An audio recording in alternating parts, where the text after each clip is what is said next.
The time is 12 o'clock and it's the news at noon. In the news, federal government set to unveil Pulaku solution to address root causes of banditry and insurgency in Nigeria. House of Representatives begin screening of new service chiefs. Inspector General of Police withdraws mobile policemen from former governors and ministers. On a foreign scene, heavy rain flooding reportedly leaves at least 37 people dead in South Korea. And in sports, Sporting Lagos wins maiden Naija Super 8 tourney. Details coming up shortly.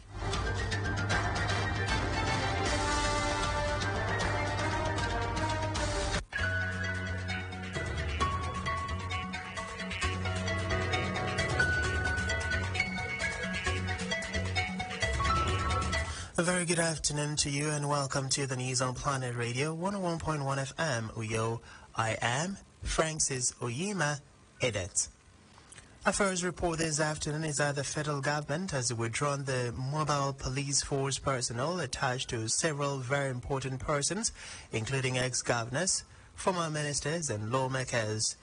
The order, which was contained in a police wireless message from Mopol Fortified Force Headquarters Abuja, reportedly affected Dara Buhari, brother for former President Muhammadu Buhari, as well as former First Lady Aisha Buhari's siblings and former Secretary to the government of the Federation, Bas Mustafa.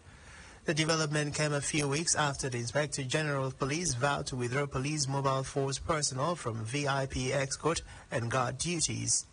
According to reports, thousands of police operatives were attached to public officials, ex-political officer, and of course businessmen and other private individuals, thus reducing the number of police personnel required to protect the public, while fewer officers were available for core police duties like investigations and patrol.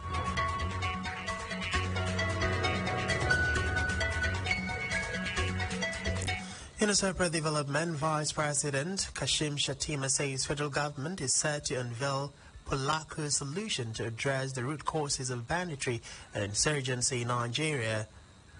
According to him, both kinetic and non-kinetic solutions must be embraced to end the decade-long security menace.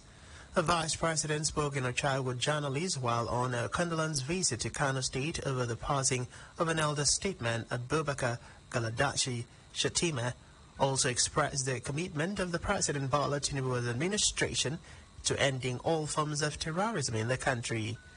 According to a statement by the Director of Information, Olushola Abiola, the President is determined to define the meaning and concept of modern governance and the crisis in the Northwest, which is further accentuated by poverty.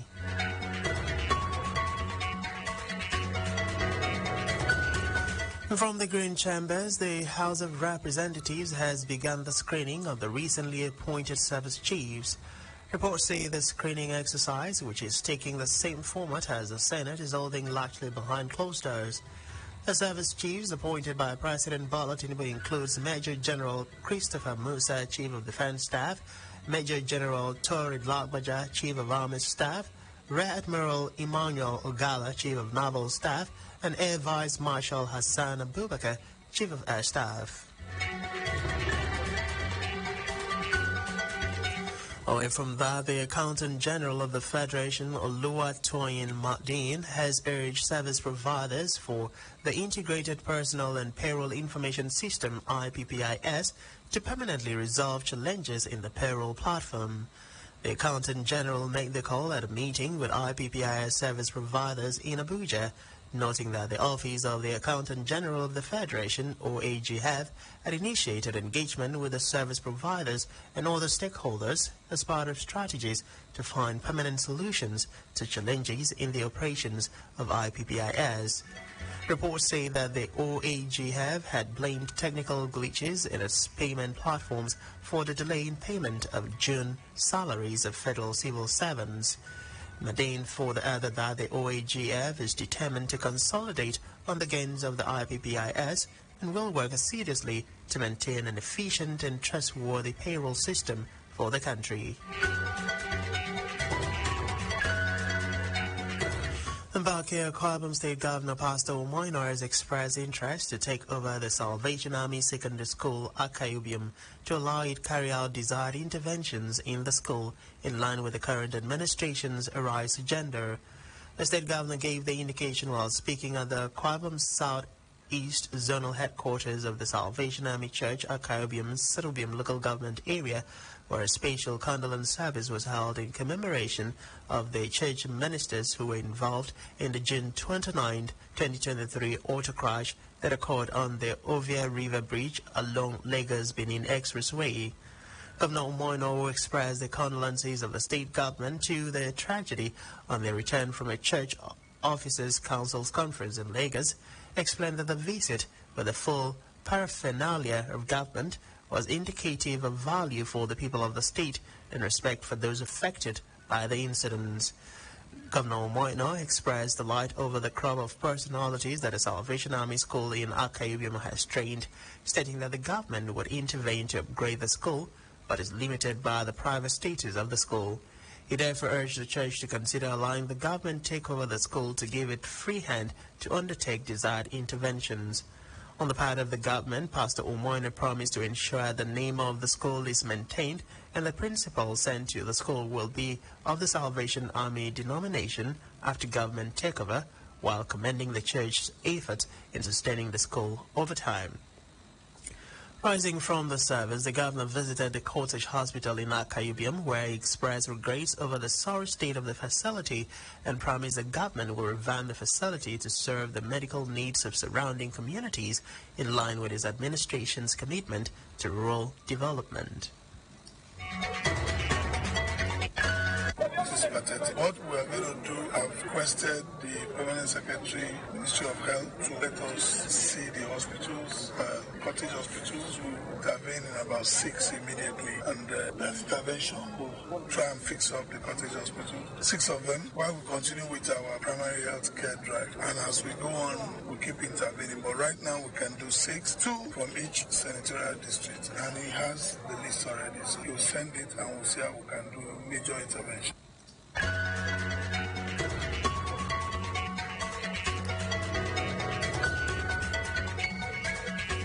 Government House correspondent General reports that delivering a sermon at the service tagged Trusting God, called from Job 13:15, the Salvation Army Divisional Director of Women Ministries, Kwabam Southeast, Major Esther Wack, admonished the church not to put their trust in human, materials, or anything that is not eternal, but should find their hope in the Almighty and eternal God, as the biblical Job did.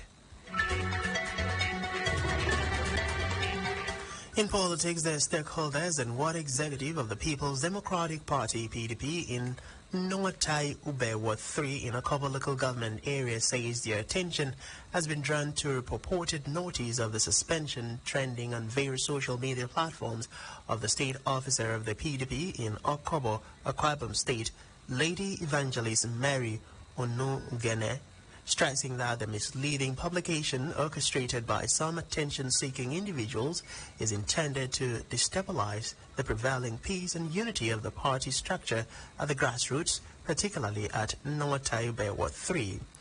In a release made available to Planet News, the people said that poorly written communique dated 14 July 2023 and addressed to the state chairman of the party stated that a few persons from Noatai Ube Ward 2 launched some watery allegations against the person and office of the state officer, Lady Evangelist Mary Onungene, consequently, upon which they claimed to have suspended her. Consequently, the ward executive of Noatai Ube Ward 3 avoided the ward chairman, Noatai Ube Ward 3, Benedicta Emene, Deputy Ward Leader, Elizabeth Edid, Woman Leader, Robert Efiomo, Treasurer, Asukwo Epe, Youth Leader, Yang Basi, Organizing Secretary, Michael Aja ex officio, Esther Ansa ex officio, and 7 other ward executives and stakeholders therefore pass a vote of confidence on the state officer of the party, Lady Evangelist Mary Onungene, stressing that the state officer of the party, Lady Onungene, is a native of Noatai Odobo, which is in Noatai Ube Ward 3, noting that therefore the people of Noatai Ube Ward 2 have no justification whatsoever to have suspended someone who is not from their ward. According to him, to set the record straight, it was pertinent to state categorically that the unfortunate sponsors of the alleged suspension were ignorant of the laws of the party and therefore stood the law on the head by their ill-advised actions, whereby they took liberty in jumping the gun to invade another ward, hitting up the polity and casting aspersions on the party, as it were, noting that, for record purposes, the intruders from North Naija Ward 2 are aliens to Ward 3, where they most illegally arrogated duties to themselves. The release stressed that it was laughable for the few attention-seeking individuals in North Naija Ward 2 to raise the issue of financial impropriety against a state officer of the party who is not the treasurer of the party at the ward or state level, stressing that they are aware that the signatories to the poorly scripted communique carrying out the alleged suspension later never supported the aspiration of the governorship and state House of Assembly candidates of the party during the last general elections. They noted that Mary Onogene is of North Naija Ward 3, who has served with impeccable record of patriotism, hard work, diligence, and unquestionable loyalty over the years, stating that for those years she had never been found wanting in character or action, as she has always proven to be a faithful and effective steward of the party. In recognition of these, the Ward Executive of North Naija Ward 3 therefore passed a vote of confidence on the state officer for her commitment and approach. She has handled the affairs of the party. They stressed that the decision was unanimously reached during an enlarged Ward Executive meeting dated 14th July 2023, duly signed by 12 members of the executive. Meanwhile, in a typical modesty, the state party officer said she was humbled by the gesture and promised to do more, thanking the state governor, Pastor Omoino, and the state party chairman, Elder Anyekan Apan, for the opportunity given her to serve. The North Naija Ward 3 executive and stakeholders therefore stressed again that Lady Evangelist Mary Onogene remains a bona fide state officer of the UDP in Okaba local government area, while also calling on the general public to disregard the purported suspension of the state officer.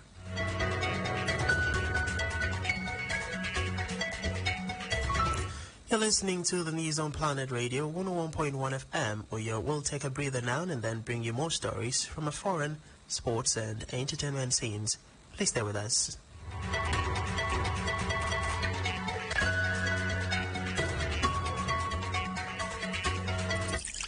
Healthy living begins with the choices one makes. Choosing to live healthy is the first step to healthy living. Join us Sundays 1:30 to 2 p.m. for Health Way, awareness for healthy choices.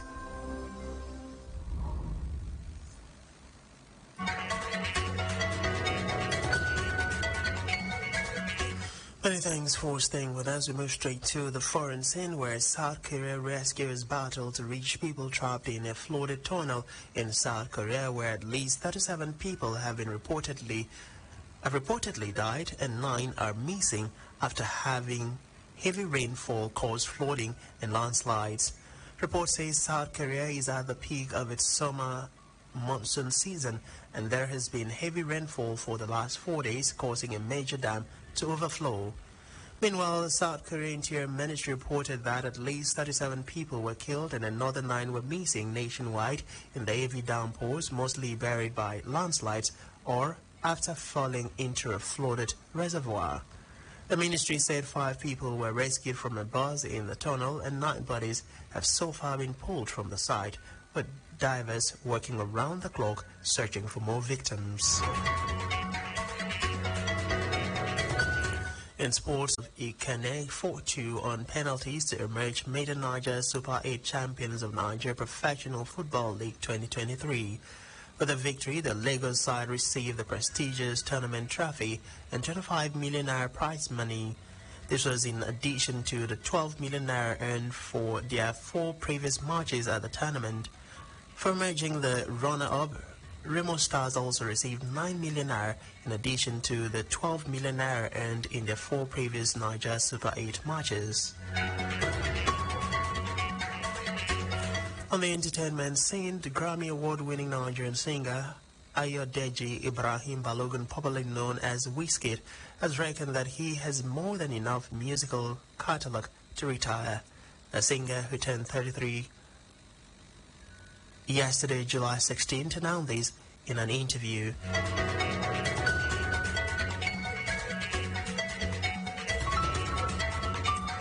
Here's been the news on Planet Radio 101.1 FM with you, but before we go, we'll take a recap of the major stories.